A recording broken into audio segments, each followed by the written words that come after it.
Well, hi everyone. My name is Georgina Pascogan, and I'm the co-founder for Final Bow for Yellowface. And welcome to today's episode of What's the Tea? A daily conversation with a dancer of Asian descent for the duration of May to celebrate Asian Pacific Heritage Month.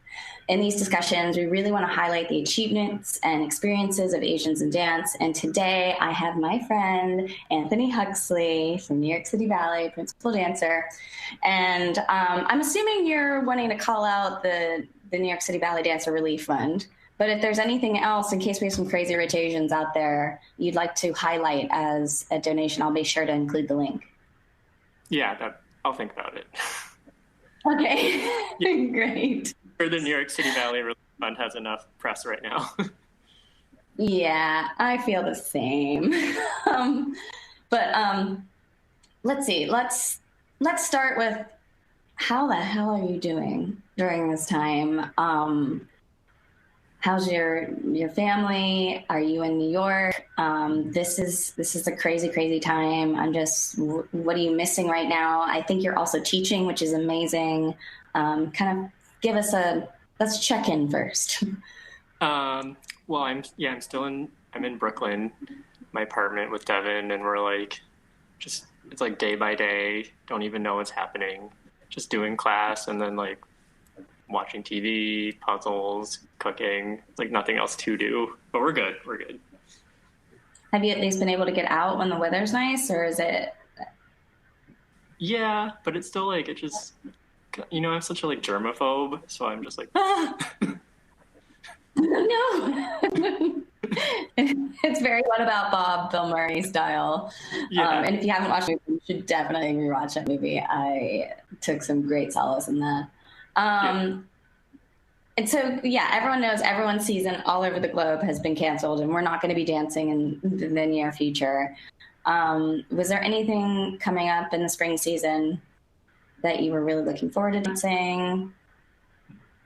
I think for me, Beze DLFA was going to be coming back for me. I've only done it for one season, and it's so difficult that I was kind of looking forward to, taking another shot at it. That was probably my number one thing. And then I think so Donizetti was also going to be a possibility, so that was kind of a missed opportunity, but maybe next season. Yeah, for sure. I definitely see you in Donizetti. That would be really fun. I'd be here for it. And Beze de la Fée is actually one of my favorite little ballets. It's succinct, but it's fucking hard for the principals. It's the hardest thing, and it's so sad because I feel like the audience has no idea how hard it is. And you're just you finish and you're dying, and everyone's just kind of nice. Yeah, nice opener. Yeah. Dice, please. Yeah. No, it's a great ballet. There's also a really hysterical story. I think you were in the company with me where they lost one of the costumes, got stolen. Yes. So I had to go out there in a freaking leotard and fake costume made up in 20-minute intermission. I have a soft spot. Oh, good times, New York City Ballet. We were all I must have been on that night in something, and we were all crowded around the monitor watching. And we were that looks terrible.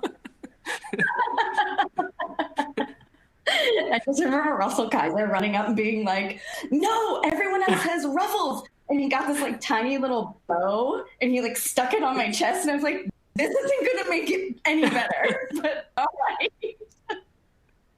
I'm glad you feel you contributed. I definitely remember that. Russell. Oh, man. Good times. Anyway, can you let our viewers in on what made you start dance training? How about that? I think I don't really have a firm memory of it. I just know that I liked dancing around the house when I was a little baby, and I think my parents saw that, so they just enrolled me in dance classes, and it stuck. But there's never I don't have a memory of going to the Nutcracker and asking to go learn ballet or something. Right. It just kind of happens like a way to like, okay, my kid has a lot of energy Yeah. and we need to let him expend that energy somehow. Yes, That's exactly. fair. Yeah. I think that's kind of how my getting into ballet happened too. Was there a moment in time where you decided or you realized that like, oh, I'd really love for this to be my profession, and was it a separate moment from, oh shit, I can actually do this as a profession? I think they're two different moments. Yeah. I mean, 'cause I started at one of those like strip mall studios, that everyone kind of does. And I was doing jazz tap ballet and everything. And it got to this point where I was like, I should just pick one, and try to focus on that. And for me, like was my favorite and also seemed like the most secure in terms of employment. So I was like maybe 11 or 12, and I was like, all right, I'm just going to focus on ballet. And then that's kind of when I started taking it really pretty seriously. Yeah. And like, do you remember any of your teachers at that time? Oh yeah, of course. I like um, at my little strip mall studio, there was only one ballet teacher, and she was kind of the one who said, you should really um, go for this. And she suggested I go to San Francisco Ballet around that time. So I went and auditioned and got in, and then had all those teachers there, and then yeah. Oh, I love that. That's great.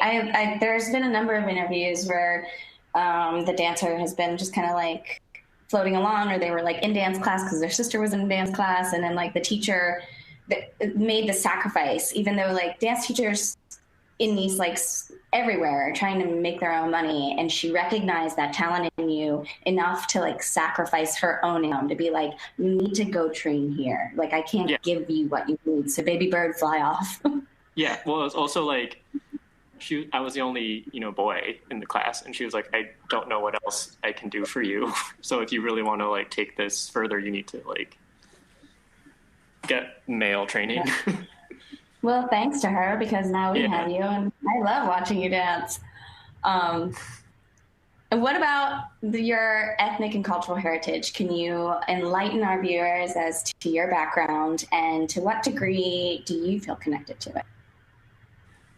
So I'm part Filipino from my mom's side. Shout out. Um, it's like I never really like thought about it until sort of recently, because it was just sort of how I grew up. Like going to Chinese restaurants, or like going to the like Asian market instead of the big grocery store. It was just kind of like what I did, and it didn't feel like a whole different lifestyle for me growing up personally. You know what I mean? Or like I would go to school with like sushi for lunch, and the other kids would have Lunchables, but I was like, this is cool. It never was something that I felt weird about. If that makes any sense. Yeah, it makes absolute sense.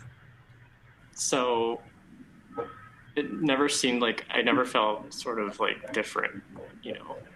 So it didn't. I never really like took into account what it all meant in terms of like the big picture up until a couple of years ago, really, when I like started to look back, and I was like, oh, this is pretty different, I guess, than like most people's bringing up. Yeah, your upbringing was very unique. Would you say your mom was steeped in a lot of Filipino culture, or was it just like, my mom is of Asian heritage, so like, yes, we're going to go to the Asian market because she knows these things. It's like, my dad, he didn't teach me anything, and I just like look at him, I'm like, come on. Like, yeah, exactly. Like I don't think she was necessarily like, I wouldn't say she was steeped, but it was just kind of what she did. Like we would have fried rice for breakfast, and that was something, like that's just normal. Totally relate to that. Or like, yeah, it just, you feel like osmosis. Like they're not really meaning to, but like, yeah, like dinner for breakfast is like totally a thing, and it's something that I carry in my like life now as an adult. So I never really I mean, maybe she was, I can ask her, but it didn't seem like she was trying to like teach me all this stuff. It just felt like that's what we did. Or, Right. like my grandma would always bring, remember those little lychee gummies? Uh-huh. So good. She would And always the bring, what is it? The date candies, the dates yeah, with the yeah, sugar. Ah, and also milk candies. I'm a sucker for milk candies too. yeah. But like you can't find that anywhere else except, the Asian markets. So I, I just felt like that was a part of life, or, you know what I mean? Yeah. No, Yeah. that's totally fine. Well, now, was there a moment in time where that made you key into this, like, oh wow, that this is really special? And do you find that you have a want or a desire to have this part of your background to infuse some of your decisions as an artist now? Now, yes. Mm-hmm. Like, I think, up until a couple of years ago, it wasn't something that I would necessarily volunteer, you know, but now I feel like it's something I'm like, oh yeah, definitely. I am part Filipino. I love fried rice, stuff like that. Because I think it it wasn't something not that I didn't want to hide it, but it wasn't something I felt like needed to be known. Like that's a little different. Yes. Yeah. Yeah. I mean, I also felt like I went through a time like I didn't even feel like the other in a sense growing up in a home in Altoona, but when I came to SAB, I think it's like no one said anything, but I No. just I just was like, oh well, I don't need to talk about it. And then when I started going through all this like diversity work that New York City Ballet was doing, I had to do some real introspective, like, where do I fall in all of these questions that they're asking me? And I realized, like, oh my gosh, I do not have the same lens that some of my colleagues do, or that my bosses do, or like at the time when like I'm sitting across the table with Peter Martins, like I certainly have a different lens than him. And like, whoa, and how can I need to learn more. Like so I really do want to connect to it more. Maybe it's something we could do together. Yeah. I mean, because we're doing like at SAB, we're doing all that like diversity training and stuff that you're a part of, and we have these like 3-hour sessions, and she's asking us these really tough questions that like make you really think about everything. And it's kind of as you go back and rethink about certain experiences, you're like, oh wait, maybe that wasn't great, but like at the time you were just kind of thinking, oh, this is what I have to do. You know what I mean? Like I think the goal, like especially when it comes to and this is a good key in for my next question, but like we're single focused in the fact that like once you decide you want to be a professional dancer, it's just like just get there. It's like the beating pulse of our bodies is like we have to get that, and we want that job, get that job, and then you get that job, and then you're like, just get the, Yeah. get the Next core step. Next contract, step. get the core contract, yeah.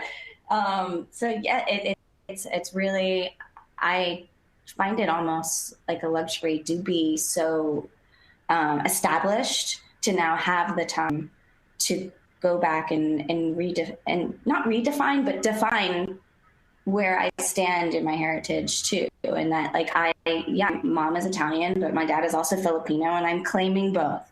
And I'm Yeah. claiming both equally. And you can, because it's yours. You don't have to, like, I don't like the idea of half. I think you can celebrate. All of it. It's just, yeah, I don't think it, like, you being able to claim it means that you need to be 100% something in DNA. It's part of you anyway. Yeah. Um, with that being said, you're working with SAB Diversity Initiative, which is wonderful. They've really been a leader in that. How do you think the ballet world is doing in general in terms of race and representation right now?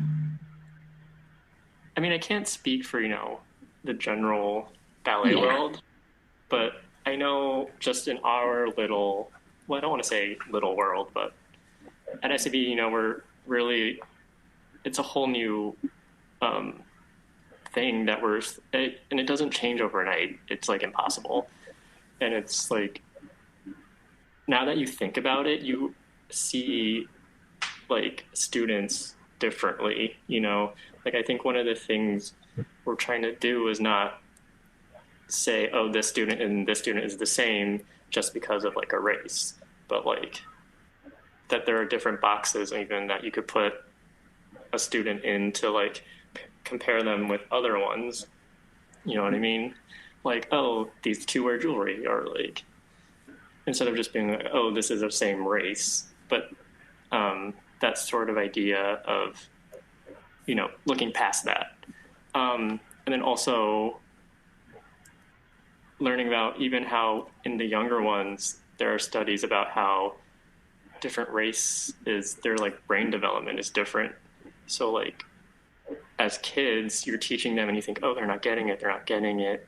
But it's actually, you know, some races, like their brains develop differently. And like, you know, we're so used to ballet being this way, but, you know, we're like, do we need to change a little bit to be more informed about how everybody's brain develops in terms of like, you know? So it's like, it's very, we're like just, it's like such a baby right now, but it's like the seeds are being planted, you know? Right. You're really like turning over each stone of discussion and possible ideas of ways to make the system better when it comes to teaching the children, which is wonderful. I mean, like, I know that like even just gender wise, like our normal school system is not built to support a young boy. Like boys want to go out and they're like wired to have adventures. They want to touch, they want to like, they want to have fun. They don't want to be stuck in a chair for like 6 hours a day. And so like, if there's that sort of like mental difference in how we learn just between gender, I think like cultural influence must have, there must be a point of interest there and something to discover there. So that's really awesome to hear that SAB is doing that. Wait, hold on. I think maybe it was my Wi-Fi or your Wi-Fi, but am I freezing? No, you're okay. Okay. You're okay. Wait, can you repeat like that? Because you froze a lot. I didn't even ask a question. I just thought it was really fascinating. I was just saying how like boys and girls and how they learn, their brain development is so different. And boys, like they want to go out and have adventures, and girls are able to sit more like for like the 6 hours a day that school is. So like our school system has not been, that is still in place now, is not tailored for boys to learn. Right. So like that all makes sense. And it's very exciting to hear that SAB is like really getting into like the science of it all. I mean, like we wish we could change it overnight, but it's so difficult. Yeah, I mean, like, but the point is that conversations like this are being had, which also like open eyes, and that there is work being done. It's no longer just like the big elephant in the room, and for a long time, I feel like it was. Which brings me to the next question. Like, I'm wondering if you could share with the viewers if there's any sort of experience of discrimination or a point in your ballet career where you were made to feel like, it doesn't really sit well, or just like odd. It doesn't have to be like a pointed like confrontation, but just something that you'd like to share. It's okay if not. Yeah, I mean, I think, like, do you remember Masahiro? Yes. So I think we were in the school together, and like most of the time, you know, the other like students and would like put us sort of like against each other because we were both the like short Asian tricksters, like, you know, technique. And I remember being like not feeling great about that because I was like, well, I'm feeling I'm more than that, you know, like he was his own thing and I was my own thing, but a lot of people were like, oh, they're like the same, blah, blah, blah. Oh, no, you guys are two totally beautiful dancers, but from my point of view, two totally different artists. Yeah.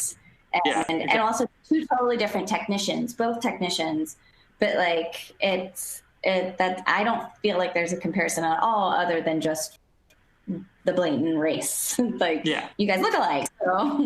So it wasn't necessarily like, it wasn't the school that was doing that necessarily, but, it was like students just kind of, talking amongst themselves. And then like for workshop casting, I remember it was my last year and we did square dance and I got cast as the lead and everyone was like, well, shouldn't have Masahiro been cast as well? Like if he can do it, Masahiro can do it. And I was thinking, well, we're not the same. I mean, he had another really great part in another ballet, but I was like, it's not really the same thing, right? Or I was like, maybe I'm just crazy. But that was kind of my first experience of like being put in a box. Right. And like, can you elaborate just a little bit further about like how that made you feel? Because clearly you aren't the same. Like you have such a virtuosic aspect to your dancing that's also very, very soulful. So square dance is a shoo-in for you. And Masahiro to me was such like you also have pyrotechnic dancing, but he is such an explosive mover that like, and it's been a minute since I've seen Masa. I don't even know where Masa is, but yeah. Hi Masa. That I wouldn't question that at all. So like, how did that make you feel as a person, that to be put in a box like that?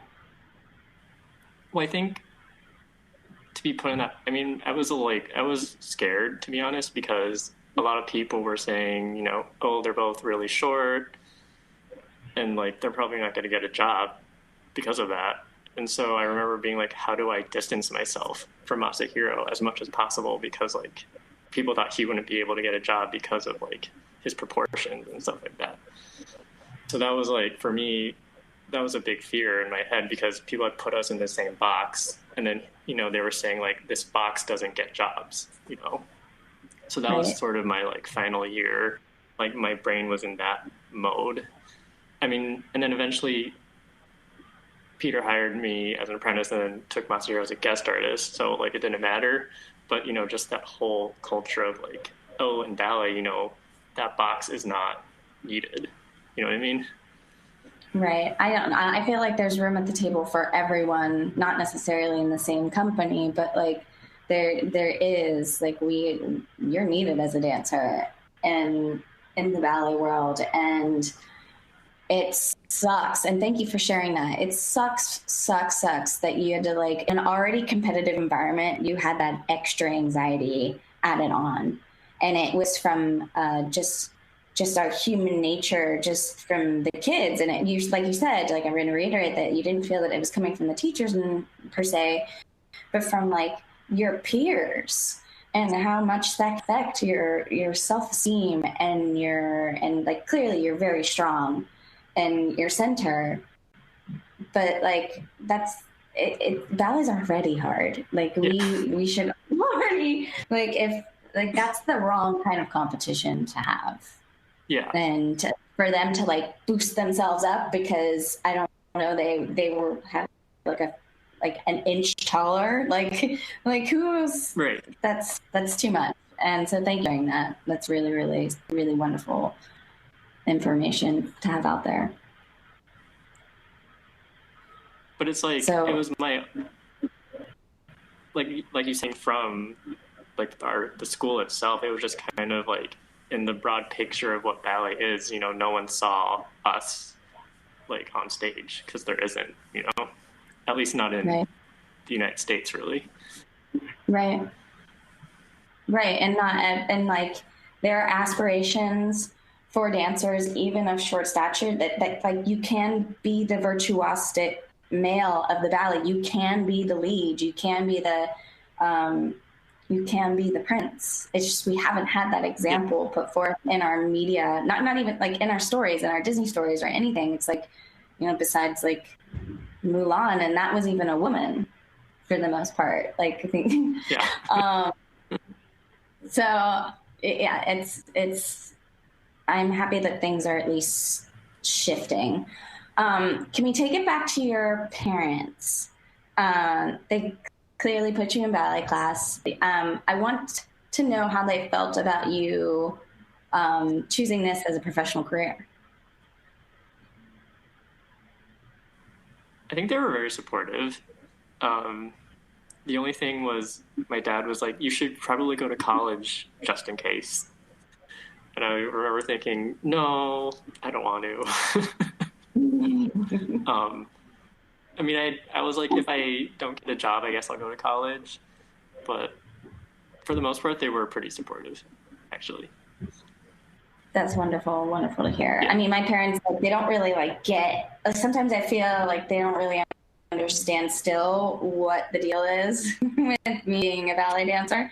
They're kind of like, oh, we have to go see Gina do this because she said it was important. They don't necessarily I do not have stage parents, but they are still very, like, I think they've just through the years of like the disappointments of being in the company and the surprises and awesome ups of like good promotion, they've been on that ride and been super supportive with that too. But yeah, my mom still on the phone is like, you really should be a lawyer. And I was like, how am I supposed to do that? And like, it is so hard. Like that is such a hard career path in itself, like just in its studies. And I think when we are so disciplined, but to give that much effort to ballet and also give that much effort to my education and my schooling, I was like, there's just no way. My head's going to pop open. Yeah.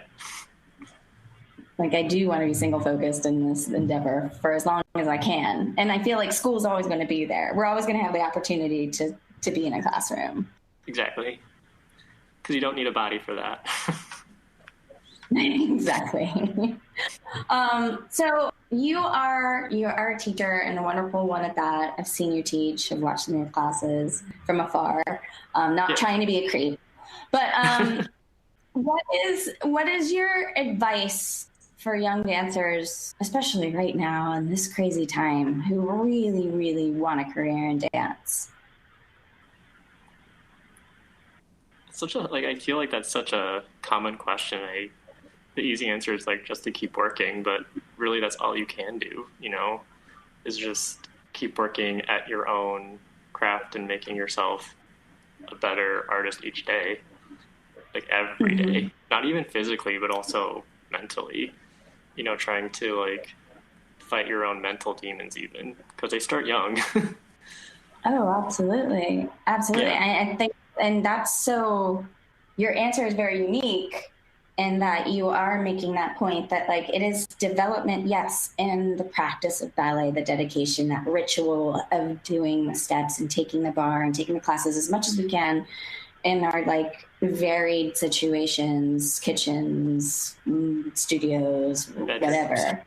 Bedrooms, exactly. But also like there is work to be done to fortify oneself for this job outside of the studio as well. Yeah. And you're one of the first people to highlight that. So thank you. Because it's very, very important. It is, because it's like every day you're battling yourself, really, like up here. Yeah. I mean, we look at ourselves all day in a mirror and like pick out flaws to fix. And like that does does drain on your self-esteem. And then also like we have ballet masters who we enlist and trust to tell us like whether or not that looks good or bad. And like there's a lot of stuff in there that like it's a lot of stuff. So mental health is really, really, really important. That's something I've learned the hard way myself. But now that I'm taking care of that part of me, like I feel that I can progress forward as an artist too. Even if I'm not like able to like do a variation right now, it's okay. I'm doing other work. Reprioritize what's important. Yeah, that's wonderful. And then like kind of like flipping the coin. I'm wondering what your thoughts are in how we as dancers, not like we as dancers, but we as a macro like dance community can help build like a loyal, younger, and most importantly, like inclusive audience for dance? Well, yeah, going back to these SAB sort of meetings we've been having, a lot of people think of Lincoln Center as unpenetrable, like, oh, I'm from, Queens and I only make so much money, so like Lincoln Center is not the place for me, that sort of mentality, or like that's not where my family belongs. And I think that's something that we are working to break down. Like Lincoln Center is for, all of New York City, like no matter how much you make or who you are or where you're from. And I think that's something that everyone should remember. Like the arts are for everybody. It's not just for the elite. Even like arts training is for everybody. There are scholarship options to be applied for. So there's always like a place for you, Right. Right. I don't know if you had a chance to listen to Erin Biona's interview, but she brought up the whole, like a hugely interesting point that for a while there, the architecture of Lincoln Center was very closed off. There weren't a lot of places to like go hang out. Yeah. And then when they did the whole renovation, now they had that like awesome park that I'd go eat lunch, but like Damrosch Park, like there's places to sit there. You've got that little lawn place. I think that even opens it up so like more people you're welcome to come hang out at Lincoln Center. You don't just like have to have like a $200 ticket. Yeah. Just don't stand on the fountain. Yeah, don't do that, 'cause you'll definitely get yeah, I think that like indie, like having like places to like eat and grab something there has changed that whole feel. Yeah. In that area. And I think it's like, I wish that our theater had more windows, but it doesn't, and we're not going to change that. But like when they redid Juilliard, they did that with in mind. They wanted people to walk by and be able to look in and see what's going on. It's not like a magic trick that we're doing. Like, see the effort, and it's a little magic trick. Yeah. It's like, just a little magic stuff. But yeah, you bring up a wonderful point. Well, yeah, that's basically all the questions I had to drill you with. So I just want to thank you so much, and to our viewers out there, check out the Instagram page right now, who the next dancer chat will be. As usual, tune in noon Eastern Standard Time for a conversation with an awesome Asian dancer. Anthony, you're the best.